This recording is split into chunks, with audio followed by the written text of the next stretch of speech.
Fala pessoal do nono ano, estamos aqui mais uma vez dando aula para você de um formato diferente. Semana passada a gente estava dando aula num quadro, agora a gente está aqui numa conversa estilo quase que um podcast, um bate-papo, um vlog para a gente estar estudando.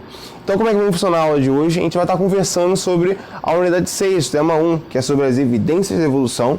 Então já pega a apostila de vocês, já estou com a apostila digital aqui. E como é que vai trabalhar, como é que vai funcionar hoje? Vai funcionar da seguinte forma: vocês vão pegar a apostila de vocês, eu vou estar conversando, vou estar apontando, ó, vai ter um esquema, vai ter um desenho, na página natal vai ser assim, assim, assado, e a gente vai aprendendo juntos, beleza, galera? Então, se você não está com a apostila em mãos, pega a apostila agora. Pedro, nem sei onde está, pausa o vídeo, vai lá, cata e pega uma coisa para você anotar. Ah, Pedro, eu quero fazer uma anotação, vou dar uma dica que vai cair na prova, ou uma parada que a gente vai botar numa atividade. Então você anota. Pô, eu quero fazer um mapa mental, já vou estudando para poupar trabalho, vou fazer um resumo. Então já pega um papel e caneta para estar estudando, beleza? Não sei onde está, pausa o vídeo, procura. Não vou sair daqui se você fazer um vídeo. E aí vai fluir, beleza? Então voltamos já. Acredito que você já chega com papel, caneta, livro, apostila na mão. Vamos lá. Então, a unidade 6, tema 1, fala sobre evidências da evolução. O que é evolução? Uma parada que a gente já sabe que existiu lá atrás e que existe até hoje, existe evolução, beleza? A evolução não é tipo um Pokémon, que o Pokémon evolui do Pichu para Pikachu, de Pikachu para Raichu. Não é isso não. Ó, viu? Manjando. Mas o que acontece? Não é assim, é por descendente. A gente vai estar destrinchando como é que funciona, a gente vai estar lá conversando como é que se deu, como é que descobriu a evolução, beleza? Então, a primeira parte no livro de vocês, aqui ó, na página 6, fala o seguinte, sobre registros fósseis. Registros fósseis são registros de seres vivos que passaram por ali, que estiveram ali, há cerca de 6.000 anos para trás. Beleza? Então, eu enterrei meu passarinho, poxa, meu passarinho morreu, vou deixar ele ali paradinho debaixo da terra, e daqui a pouco eu vai secar, vou ter os ossos dele e vai ser um fóssil. Não. Fóssil é de 6.000 anos para trás. Tranquilo? E a partir daí você pode considerar como fóssil. 6.000 anos atrás, para vocês terem ideia, não existia nenhum um idioma direito. Eles balbuciavam, eles não falavam direito, não sabiam lidar, se comunicar. Como é que a gente sabe disso? Pelas estruturas e através dos fósseis. Existiam os homo sapiens? Sim, mas não existiam escrita, não existia linguagem. Existiam apenas, igual o bebê, quando estava o bebê falava blá blá blá. Então era assim que eles se comunicavam, com barulhos, com grunhidos. E através desses registros fósseis a gente consegue enxergar a gente consegue tirar meio que fotos de como funcionava lá atrás. Por exemplo, se eu pegar um fóssil de um Tiranossauro Rex, eu entendo muito bem, eu sei como ele é, como que ele, o tamanho dele, como ele funcionava. Eu tenho muita informação de como era esse dinossauro. Até o ponto que eu sei que ele tinha penas. Sim, muitos desses dinossauros que você vê hoje têm penas. E alguns filmes já botam isso. Jurassic Park, os antigos não botaram. Porque conforme vai tendo a ciência vai avançando nos estudos, os filmes, toda a galera de Hollywood vão implementando isso nos filmes. O último filme já tinha dinossauros com penas. O Transformer, aquele que é contra a Lua, já botou penas já nos dinossauros. Então é para vocês entenderem como é que funcionou. Beleza? Então os registros fósseis são isso. É de você ver lá atrás como é que eles funcionavam, como eles viviam.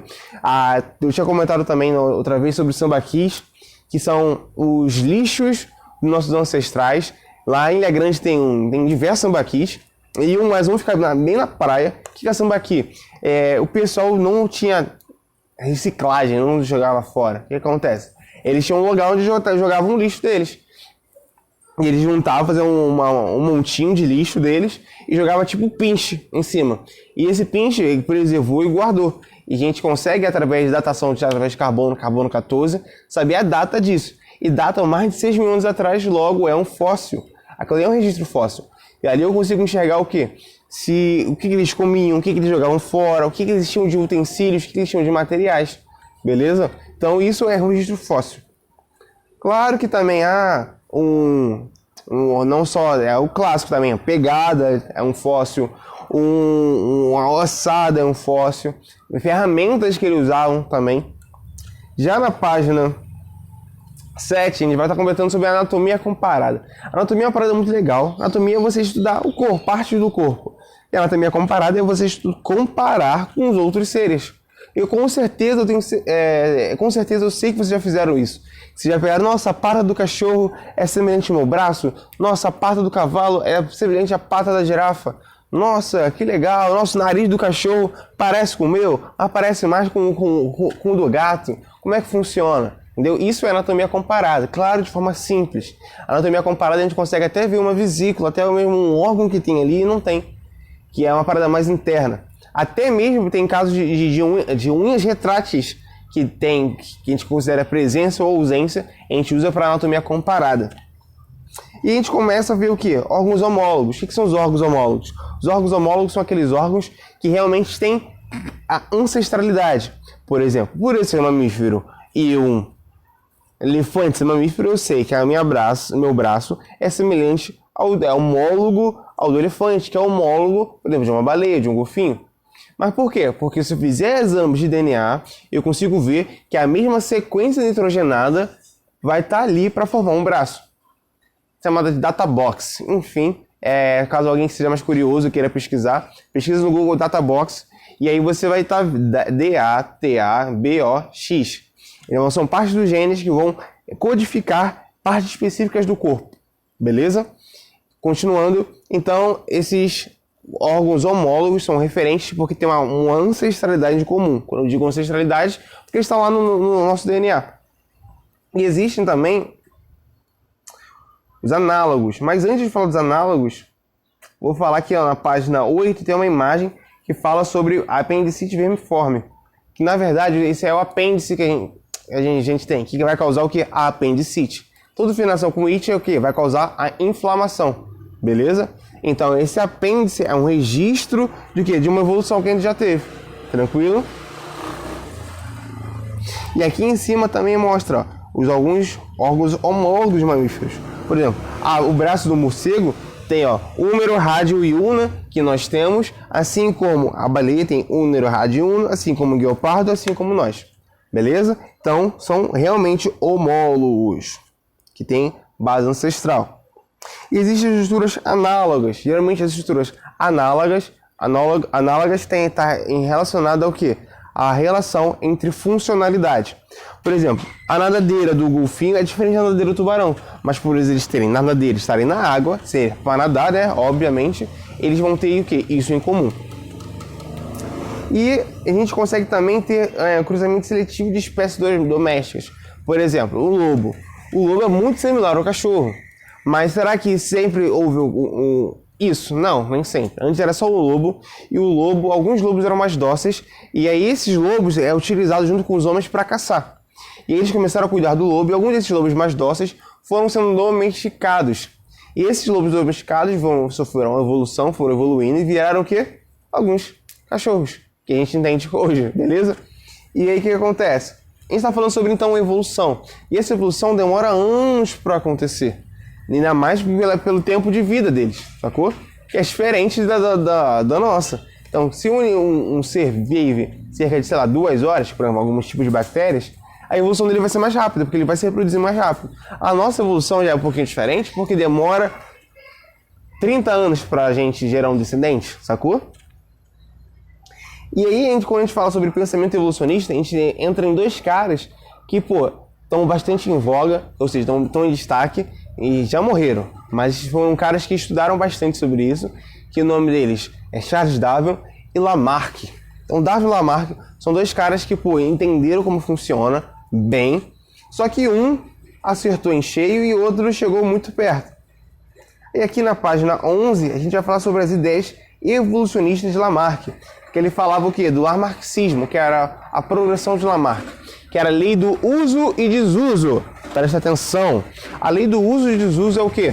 Quanto mais eu uso um órgão, mais ele vai ser desenvolvido e eu vou passar para os filhos.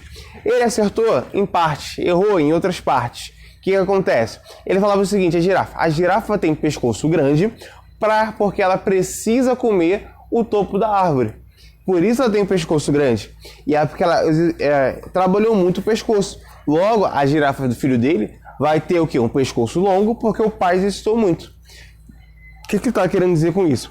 Por exemplo, de início pode até parecer que faz sentido, mas o que ele estava querendo dizer? Por exemplo, você malhou muito, você virou marombeiro, virou fisiculturista, cara, tá grandão. Ou grandona, não sei. O que acontece? Por você ter malhado muito, seus músculos cresceram, porque você usava bastante os músculos. Logo, o seu filho vai ter o quê? Os mesmos músculos que você, por quê? Porque você é filho de um cara que usou bastante. E aí que ele errou. Realmente acontece isso, mas não por questões evolutivas. Mas quanto mais você usa um músculo, mais ele vai ser desenvolvido. E isso não é passado de pai para filho, não diretamente. Beleza? Tem diretamente, de forma indireta. Mas ele não estava considerando isso. Então, guarda bem.